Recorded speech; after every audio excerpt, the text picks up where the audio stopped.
बंद हो रही फिर चालू हो रही। तो इसको इसीलिए बोलते हैं अल्टरनेटिंग करंट। इसका जो ग्राफ होगा वो इस तरह से चलेगा, एक बार नीचे आएगा, जैसे तार है हमारी, एक बार नीचे आएगा, फिर एक बार ऊपर जाएगा, फिर नीचे आएगा, फिर ऊपर जाएगा, फिर नीचे, फिर ऊपर, फिर नीचे, फिर ऊपर। तो इसका जो मेन जो ग्राफ होता है किसी मीटर पे अगर दिया जाता है तो इस तरह से दिया जाता है, ठीक है, टेढ़ा। तो इसमें देखो मीटर, ये देखो दे रखा ना वोल्ट, वोल्ट के आगे मतलब तिरछा दे रखा है ना ये। तो ये हमारा शो कर रहा है, ये हमारा एसी करंट यहाँ पे चेक होएगा। अगर कहीं भी ये निशान दे रखा है तो उससे तुम ये समझ सकते हो ये अल्टरनेटिंग करंट का ही निशान है। तो हर जगह तो ये एसी करंट लिखेंगे नहीं, क्योंकि जगह तो वो छोटी सी है, उसमें अगर वहीं पे एसी वोल्ट कनेक्ट ये सब कुछ लिख देंगे तो बंदा ही कंफ्यूज हो जाएगा। इतनी बड़ी चीज बनानी पड़ेगी, इसलिए छोटी करने के लिए सिंपल सा ये निशान बना देते हैं ऐसे। ये निशान से हमारे को समझना होता है ये करंट का निशान है, ठीक है।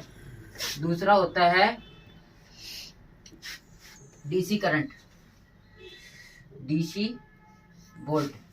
इसकी अपने में कोई सीमा नहीं है, बढ़ाई जाती है तो वोल्ट के जरिए बढ़ाई जाती है। वोल्ट बढ़ते जाएंगे तो स्पीड बढ़ती जाएगी, किसी मोटर की वर्किंग लगा लो या किसी भी चीज की लगा लो।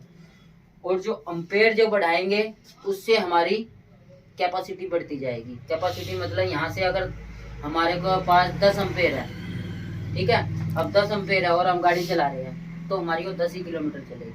जैसे अपनी बैटरी होती है, जो अपनी रिक्शा में बैटरी लगती है, ये 12 वोल्ट की एक बैटरी होती है, वो कितने अम्पेयर की होती है पता नहीं, 150 अम्पेयर की होती है, 120 अम्पेयर की होती है, 100 अम्पेयर की होती है, दरअसल, ठीक है।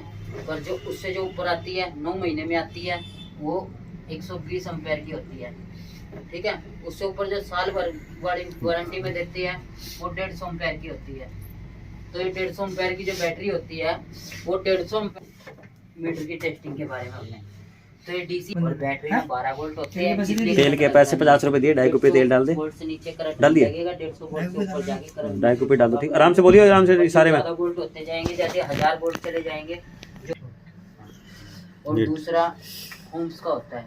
तो ओम्स का निशान जैसे मैंने बताया, आप हम यहाँ से लपेटते चलेंगे, ठीक है। अगर इसको ड्रैग कर दिया जाएगा तो क्या होगा, ये मतलब डायरेक्ट ही दे देगा करंट को। डायरेक्ट मतलब अगर पीछे से 750 वोल्ट आ रहे हैं तो डायरेक्ट जंपर के थ्रू माना जाएगा। एक जंपर बोलते हैं उसको कि भाई यहाँ से उठा के मार देते हैं। पर अगर उस चीज पे लपेटते हुए गया तो रनिंग के हिसाब से वो किलोमीटर में कन्वर्ट हो जाता है।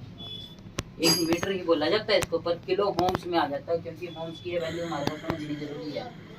तो क्या होता है, जब होम्स होता है वो, तो उस होम्स की एक वैल्यू देनी होती है कि भाई यहाँ से यहाँ तक की इसकी कितनी लंबाई है। अगर जीगा होम में रेजिस्टेंस काम आती है, तो रेजिस्टेंस की वैल्यू चेक करने के लिए यहाँ से लेके ये निशान लगा हुआ मीटर के अंदर, ठीक है। और वोल्ट का ये लगा हुआ, ये वोल्ट का निशान हो गया, ये वी और सीधी धारी, ये वोल्ट का है पूरा, ठीक है। ये एसी का है, ये अम्पेयर का है, ये भी अम्पेयर का है, ये हिट का होता है, मतलब इसमें लिखा होता है HFE, मतलब इस पे हीटिंग चेक होती है। बस इस मीटर से नहीं होगी, अच्छे मीटर आते हैं 10-10, 12-12 जाते हैं, मीटर आते हैं, बट वैसे दिखा दिया इसमें। दूसरा होता है कंटिन्यूटी। कंटिन्यूटी का तो पता ही होगा, पता है कंटिन्यूटी का? नहीं पता, बता देता हूँ बात में। तो जैसे ये मीटर है, ठीक है, ये कंटिन्यूटी का निशान दे रखा है घंटी का, ठीक है। अगर इस पे घंटी, इसको हम टच करेंगे तो ये घंटी बजेगी। इसका मतलब क्या है, ये तार आपस में मिल चुकी है। सेंसर की तार चेक करती है, हाँ, जैसे सेंसर की तार चेक करती है कोई चीज होती है। हमारे को ये क्या काम आती है, ये काम आती है, हमने एक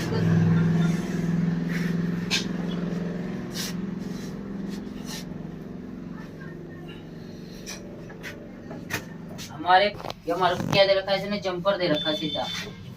अगर रेजिस्टेंस होता तो घुमा के होता, तो उसको रनिंग करवाते हो जाता। जो रनिंग होती तो वो आगे वोल्ट कम कर देती, बट हमने इसको क्या किया, इसको वोल्ट कम नहीं किया। यहाँ 12 है तो हमने यहाँ 12 पहुँचाने हैं। अब हमारे यहाँ तो 12 आ रही है, बट यहाँ 12 नहीं आ रही, तो उसको चेक करना पड़ेगा हमारे को। तो सबसे पहले सर्किट को बंद करके और मल्टीमीटर से उस वायर को यहाँ से लेके यहाँ पे लगा के देखेंगे। अगर ये ऐसे घंटी बोल गई तो हमारी ये वायर तो ठीक है, तो करंट जाएगा, जाहिर सी बात है। अब क्या होगा, यहाँ से लाइन कट गई। अब ये तो हमारे ने काटी है, हमारे को दिखाई देगी, बट उसमें तुम्हारे को दिखाई नहीं देगी। तो यहाँ पे ऐसे करोगे तो ये घंटी नहीं बोलेगी। दूसरा, आप फिर ध्यान से देखोगे कि बीच में कोई कंपोनेंट्स लगे हुए हैं, वो खराब हो गए या कोई और चीज खराब होगी, तो यहाँ पे चेक करके देखोगे, यहाँ पे आ रही है बट यहाँ पे नहीं आ रही है घंटी। यहाँ पे बज रही है, यहाँ नहीं बज रही है। तो क्या करना होगा, उस लाइन को हमने शोल्डर के थ्रू जोड़ना होगा। जब जोड़ेंगे तो 12 वोल्ट शुरू हो जाएगी। तो कंटिन्यूटी यही काम आती है, कंटिन्यूटी और कोई काम नहीं आती।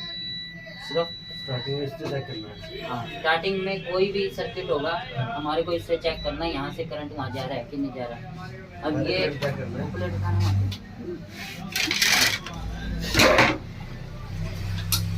इसमें बिल्कुल ब्रिक ब्रिक प्रिंट है, आपको दिखाई दे रहे हैं, दिख रहे हैं, बिल्कुल ब्रिक ब्रिक प्रिंट है ना।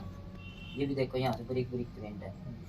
तो ये जो ब्रिक ब्रिक प्रिंट है, हमने तो यहाँ इतनी मोटी लाइन दे दी है तो साफ साफ दिखाई दे रही है। अगर इसमें से कोई चीज कट गई तुम्हें तो दिखाई देगी नहीं। अब एग्जांपल यहाँ पे आइए,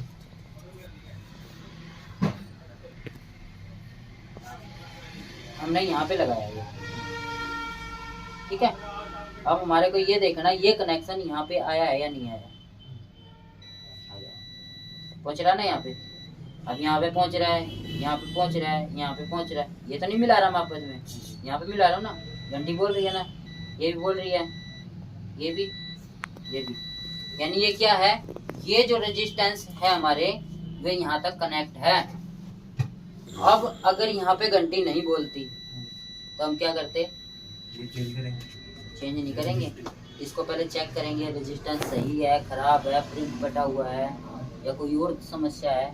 तो इस चीज को हम चेक करेंगे यहाँ पे। पहले चेक करने के बाद ये हमने करंट ना फिर चेंज हो। हाँ, फिर चेक। तो वो रेजिस्टेंस चेक करने के लिए बताया गया है कि भाई अब जैसे ये यहाँ पे लिखा है, देखो क्या लिखा है, लिख नहीं रहा मेरे को। हाँ, जो रेजिस्टेंस लगे हुए कितने होम्स के लगे हुए हैं, 0 होम्स के, 100 होम्स के, राइट। तो ये 100 होम्स के रेजिस्टेंस लगे हुए, हमने क्या करना है, ये 200 होम्स पे लगा लेना है। ये 200 होम्स पे लग गया, तो इसको हम चेक करेंगे। एक सिरा इस पे रखेंगे और दूसरा सिरा इस पे रखेंगे। देखो कितनी वैल्यू आ गई वहाँ, 103। तो 103, तो उसमें क्या बताया गया था कि अगर 3 कोड का रेजिस्टेंस है तो उसकी टॉलरेंसी 20% होगी, 20%। तो 20% मतलब ये ऊपर नीचे दिखा सकते हैं। तो 103 दिखा रहा है तो कोई घबराने की बात नहीं है, ये रेजिस्टेंस हमारा सही है, ये वर्क करेगा। जो 20 से ऊपर दिखाया, हाँ है, जो 20 से ऊपर दिखाओ, 20 से ऊपर ना दिखाए, दिखाई ये 100 के 20% से पूछ रहा हूँ ऊपर। ना, जब 20 से ऊपर दिखाए तो खराब है या दिखाएगा ही नहीं? हाँ, दिखाएगा ही नहीं। कई बार घंटी बजने लग जाएगी या यहीं पे घंटी बजने लग जाएगी या कोई और समस्या हो जाएगी, तो कोई घबराने की बात नहीं है। इसकी हमारे को वैल्यू चेक करनी है कि भाई ये 100 होम्स का है और 100 होम्स ये वैल्यू शो कर रहा है या नहीं कर रहा है। अगर नहीं कर रहा है या बिल्कुल 10 होम्स दिखा रहा है तो उसको निकाल के दूसरा लगाओ। तो ये हमारा मीटर चेक करने का काम आता है, इसमें रीडिंग शो करेगा, ठीक है। कंटिन्यूटी पे इस पे होम्स शो करेगा, ठीक है। ये यूएफ के होते हैं, ये इसमें चेक नहीं होते। ये एनसीबी का होता है। एनसीबी मतलब जैसे एक ब्रोड हम इसमें लगाएंगे, ठीक है, एक ब्रोड इसमें लगा दी, पकड़ो यहाँ पे। तो अभी इसके अंदर क्या है, इसके अंदर फुल करंट है ना, फुल करंट। तो यहाँ से अगर यहाँ पे वायर आई हुई है, एक यहाँ पे एक वायर आई हुई है और दूसरा यहाँ पे कोई कटिंग लगी हुई है।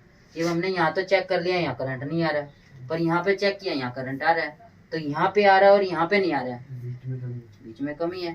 तो जाहिर सी बात है, इसको हटा के और यहाँ पे चेक करेंगे। बट ये चीज चलानी आपको जब भी है जब आपको कम से कम साल भर का एक्सपीरियंस हो, वरना करंट लगने की संभावना है। अब जैसे आपने वहाँ लगाया, इसमें फुल करंट था इस वायर के अंदर, तो इस चीज को तुमने चेक जब भी करना है जब कम से कम 1.5 से 2 साल का एक्सपीरियंस अच्छे से हो, मीटर चलाने की एक्सपीरियंस पूरी अच्छी तरीके से हो, ठीक है।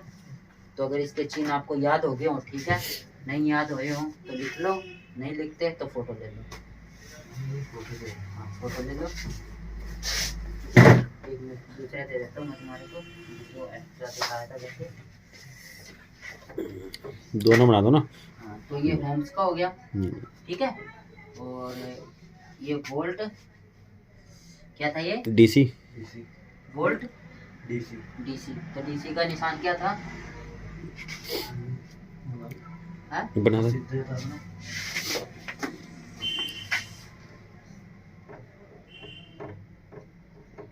ये बात, हाँ। और ये क्या था, वोल्ट एसी। ये जैसे आए हुआ है एसी, वोल्ट एसी। एसी का ये होगा, डीसी का ये होगा, और अम्पेयर का ये होगा। अम्पेयर का सबका एक ही होता है, डीसी का भी, एसी का। अम्पेयर में कोई चेंजेस नहीं होते, बस में जो ऐसे जो ऊपर नीचे, हाँ वो ऊपर नीचे होगी, वो इस तरीके से निशान मिलेगा तुम्हारे को, ठीक है। होम्स का ये निशान मिलेगा, ठीक है। अम्पेयर का ये निशान मिलेगा, वोल्ट का ये निशान मिलेगा। ये तो ऐसे डीसी, ऐसे, हाँ, इस डीसी वोल्ट, हाँ, डीसी DC वोल्ट और अम्पेयर, हाँ, ये निशान सेम होगा, बट इसमें पहचानना कैसे, तुम्हारे वी को और ए से पहचानना है। ए लिखा है तो अम्पेयर मीटर है, वी लिखा है तो वोल्ट टेस्टिंग है, ठीक है। अब इसमें भी देखो तुम्हारे को लिखा हुआ मिलेगा, लिखा ना वी वोल्ट, निशान यहाँ पे है ना, किसका निशान है, एसी का, मतलब ये एसी है, ठीक है। ये दूसरा क्या है, एसी अम्पेयर मीटर है। ये डायरेक्टली उन्होंने क्या कर रखा है, एसी अम्पेयर मीटर मतलब स्पेशल बना के दे रखा है, बट ये डीसी अम्पेयर में भी काम करेगा। और ये देखो, ये है ना अम्पेयर, मतलब यहाँ एसी का चिन्ह बना रखा, बट ये मेरा डीसी में काम कर रहा है, ठीक है। तो उससे कोई घबराने की बात नहीं, इसमें ये मिलेगा आपको अम्पेयर निशान, ठीक है। तो यहाँ पे एसी दे रखा है तो कोई दिक्कत वाली बात नहीं है, बट डीसी पे यूज कर रहा हूँ मैं इसको भी, इसको एसी पे यूज कर रहा हूँ। तो ये एसी बताता है, वो डीसी बताता है। तो इस तरीके से देख सकते हैं। और मतलब कोई भी ऐसी चीज़ें आएगी तो इन सब से पहले तो आपको ध्यान से निशान देखने हैं, निशान चेक करोगे नहीं पता चलेगा। तो एक बार चेक करके देखते हैं ना।